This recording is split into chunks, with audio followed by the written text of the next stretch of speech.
Robert Mitchell had built an empire from nothing. At 45, he owned 3 successful technology companies and lived in a house that looked like something from a magazine. His wife, Caroline, was elegant and poised, always dressed perfectly, always saying the right things at dinner parties. From the outside, everything looked ideal. But inside that beautiful house, something was quietly breaking. Robert's mother, Dorothy, had moved in 6 months earlier.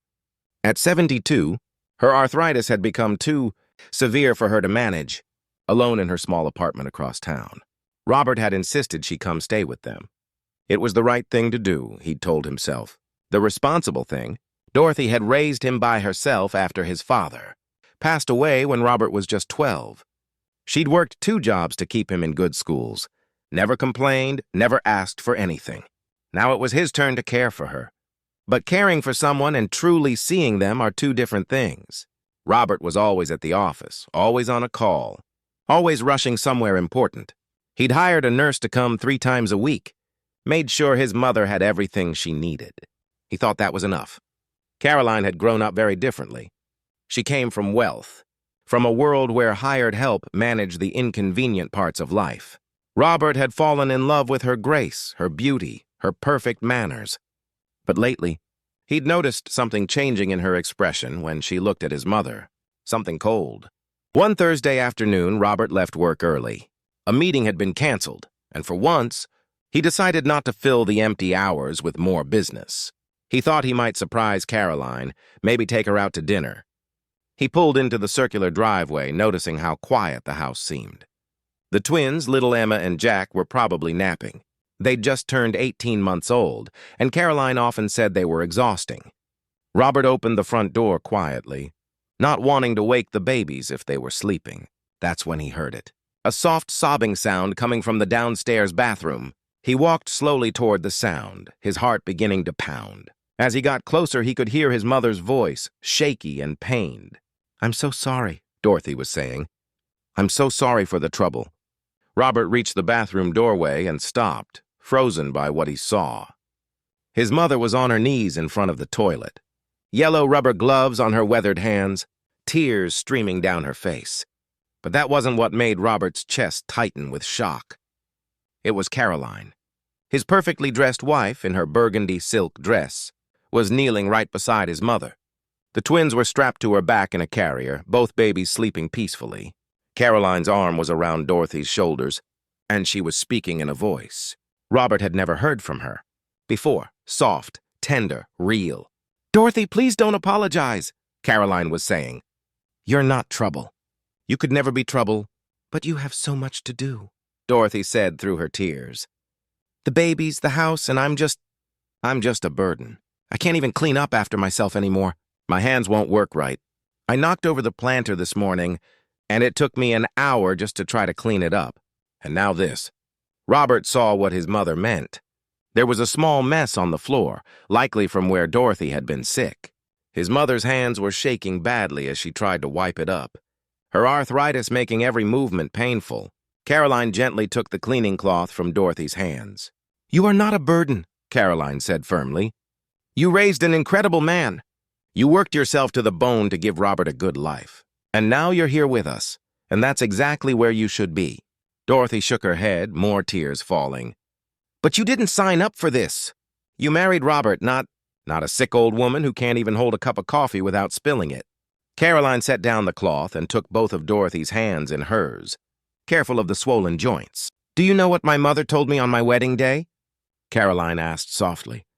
"She said that marriage isn't about the champagne, toasts, and the beautiful moments. It's about who you become when life gets hard. When things are messy and difficult and nothing looks like the fairy tale." She paused, adjusting slightly as one of the twins stirred on her back. "I grew up with everything handed to me, Dorothy. Everything was always easy, always comfortable. I never had to struggle for anything. And you know what? It made me empty. I thought having the right clothes and the right manners and the right address was what mattered. But watching you these past few months, seeing your strength, your dignity even when you're in pain, you've taught me more about grace than I learned in my entire privileged childhood." Robert stood motionless in the hallway, barely breathing. "These past few weeks," Caroline continued, "I've been thinking a lot about what really matters. When Emma and Jack grow up, I don't want them to remember a mother who was too proud to get her hands dirty. I want them to see that we take care of the people we love, no matter what. That's the example I want to set. Dorothy was crying harder now, but differently. These weren't tears of shame anymore. I see how hard you try, Caroline said. I see you struggling to button your sweater in the morning, taking twice as long as it should because your fingers won't cooperate. I see you forcing yourself to smile at breakfast, even though I know you barely slept because of the pain. You're not a burden, Dorothy. You're one of the strongest people I've ever known. But the nurse, Dorothy started. The nurse comes 3 times a week, Caroline interrupted gently. What about the other days? What about the nights when you need help? And you're too proud to ask, because you think you're bothering us? She shifted, carefully adjusting the sleeping twins on her back, then continued cleaning while she talked. From now on, we're doing this differently. We're in this together. You're not suffering alone anymore. Do you understand me? Dorothy nodded, unable to speak. Caroline finished cleaning, then helped Dorothy to her feet, moving slowly and carefully, mindful of the painful joints. Come on, Caroline said. Let's get you into some comfortable clothes, and then we'll have tea. The real kind, not that herbal stuff the nurse keeps pushing. The kind with actual caffeine that you actually like. That's when Dorothy saw Robert standing in the hallway. Her face went white. Robert, I'm so sorry, I didn't mean... But Robert couldn't speak. Tears were streaming down his face. He'd spent 6 months providing for his mother's care while missing what she actually needed. He'd hired professionals and bought medical equipment and made sure she had a comfortable room. But he'd been too busy, too distracted to see that she was suffering, too blind to notice that she was trying to hide her pain and her struggles to avoid being a burden. And Caroline, his wife, who he thought might have been too refined for this kind of care, who he worried might resent his mother's presence. She had seen everything he'd missed. She had stepped in with a kindness he hadn't known she possessed.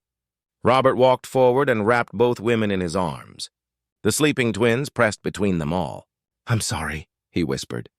Mom, I'm so sorry. I thought I was taking care of you, but I was just managing the situation. I wasn't really seeing you. Dorothy patted his cheek with her gnarled hand. You've given me a home, sweetheart. You've given me everything. No, Robert said, looking at Caroline. We're going to give you more than that. We're going to give you dignity and help, real help. No more pretending everything is fine when it isn't.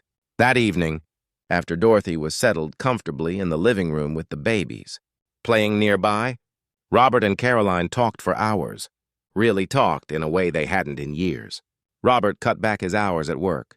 He hired additional help, yes, but he also made sure he was present. He learned how to help his mother with the things she could no longer do for herself. He stopped being embarrassed by her limitations and started celebrating her strength. Caroline transformed too. The cold, perfect exterior melted away, revealing someone warm and deeply compassionate underneath. She and Dorothy became close, talking for hours while Caroline helped with physical therapy exercises, or while they watched the twins play. You know what I realized? Caroline told Robert one night. I was so focused on maintaining this image of perfection that I'd forgotten how to be real, how to connect with people. Your mother gave me permission to be human. Months passed. Dorothy's condition didn't improve, arthritis. Doesn't work that way, but everything else changed. The house felt warmer somehow, more like a home and less like a showpiece. Dorothy lived with them for 3 more years. Good years, full of laughter and family dinners and the twins, climbing all over their grandmother, while she told them stories about when their father was young.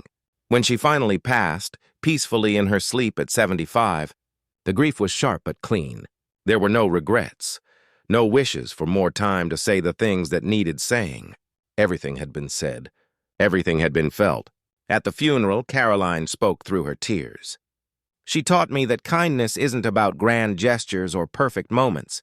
It's about showing up when things are messy and hard. It's about seeing people's pain and not looking away. That's love. That's family. Robert squeezed her hand, thinking about that day he'd come home early from work. The day everything changed. The day he'd seen his wife on her knees, babies strapped to her back, caring for his mother with a tenderness he hadn't known she possessed. Sometimes the most important moments in life happen quietly, in bathrooms and hallways, when we think no one is watching. Sometimes we have to lose our pride to find our humanity. And sometimes the people we think we know best are the ones who surprise us most. Years later, when Emma and Jack were older, they would ask their parents about their grandmother. Caroline would smile and say, "She was one of the strongest women I ever knew, and she taught me what it really means to love someone." That was Dorothy's real legacy. Not the empire Robert built or the wealth they accumulated, but the simple, profound lesson that we're all fragile sometimes. We all need help, and the greatest gift we can give each other is to offer that help with kindness and dignity intact. In the end, that's what matters. Not the size of the house or the success of the business, or the perfection of the appearance. Just people taking care of people.